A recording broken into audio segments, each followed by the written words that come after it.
So magandang araw. Ito nga po pala ang ilaw natin na KS70.2 Plus na 19,200 lumens. As you can notice, ito yung nagiging buga natin pagdating sa semento natin kalsada at pagdating sa isang asfalto natin. So itong kulay po to is ito yung 6,000 Kelvin natin. At meron lang din tayong titingnan na ibang LED. So patayin ko.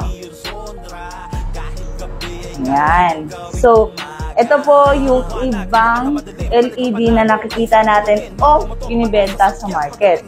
So kung mapapansin ninyo, is cut-off is nandun pa rin. Kaso, regarding dito sa parting to, which is ito yung dark spot natin. So ito papaling natin sa mas concentrated. Itong maliit na dark spot na to, once na iba i-anggulo natin sa iba, is nagiging malaki.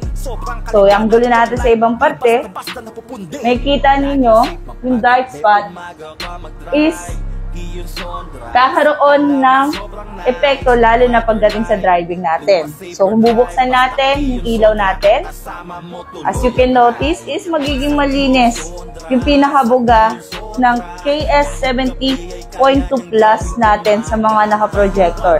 Unlike sa ibang LED na nakikita natin sa market, is meron tayong dark spot.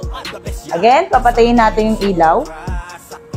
So, yung dark spot po yun is nagkakaroon ng malaking cost.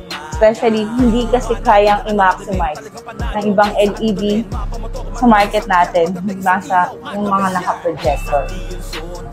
So, again, as you can notice, para makita ninyo sa mga sarili nyong mata, yung pinagkaiba ng mismo at sariling design natin kumpara sa ibang LED na rebranded.